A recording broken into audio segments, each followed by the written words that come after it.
Hey everybody, it's Tim Larkin here to give you more great self-protection information. One of the biggest questions I get all the time is, does studying violence make me violent?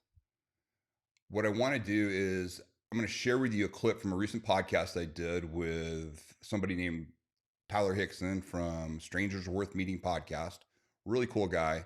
Reached out to me after he read my book and we discussed various things. And one of the things he talked about was, hey, how is it, people that study violence and are they violent, naturally violent people? Does more violence come into their life? And I understand the question. It's a concern I get all the time from people that really haven't trained before.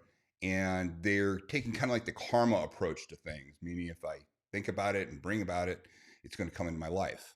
I answer that question. I answer what my experience has been with people who are highly trained and also give a couple of analogies of a different way to think about the subject.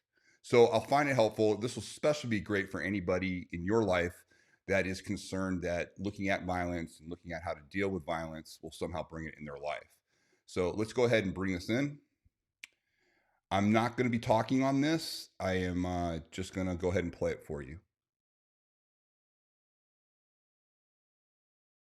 The more you're comfortable with the tool of violence and the more you're comfortable with the ideas and the concepts of it, the more peaceful your life's going to be. It's just strange. I mean, when I hang out with a lot of my friends, and they're highly competent guys, I mean, I certainly don't count myself at their level and a lot of their tactical abilities. But what's interesting is that there's a calmness, and there's a tentativeness of, like, I see how these guys are with my kids and stuff. I mean, they're just generous with their time. They're just really cool. But man, anything, I just know if anything turned on a dime, they'd get right into action right away.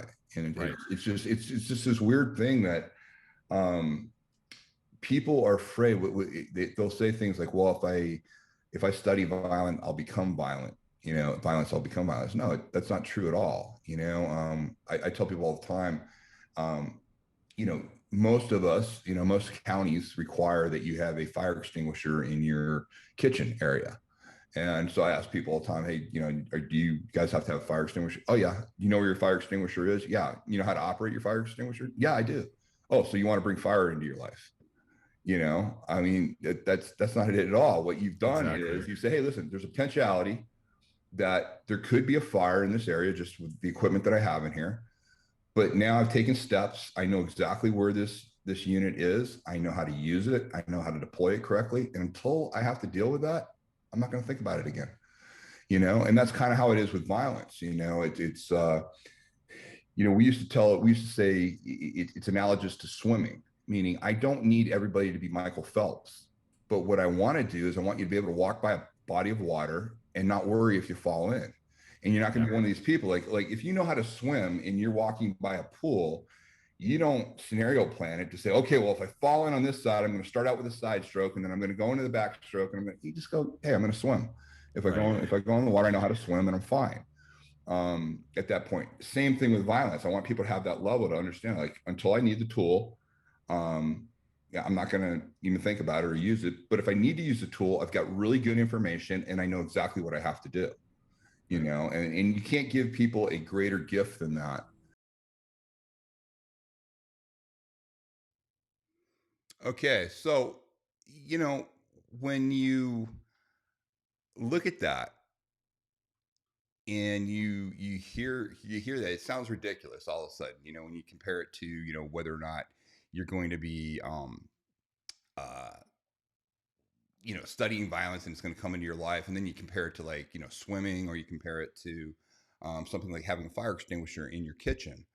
You realize the fallacy of that type of thinking. It's usually an excuse because studying violence can be very intimidating for people.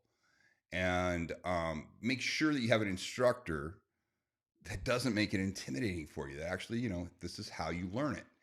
And once you learn the subject and then you can prepare for it, you can have a much better way of navigating life. It's just the way it is. And like I said there, the more highly competent people are with the idea of using justified lethal force, violence, the calmer they are about life, and they really truly enjoy life. Up until the point where they need to use a tool. And we just want to make sure that we live a life that minimizes the chance to do that. And that's why you study the tool. So it's a very simple concept. So please, share that with anybody, share this clip with anybody that you think needs to hear this message. Because there are a lot of people that avoid studying the subject because they believe it'll bring it in their life. Now, listen, please, I hope you've already subscribed to the channel. Please hit the notification button, make your comments, share this with anybody, the channel itself, share it with anybody that you think needs really good self-protection information. Thank you all. I look forward to reading your comments.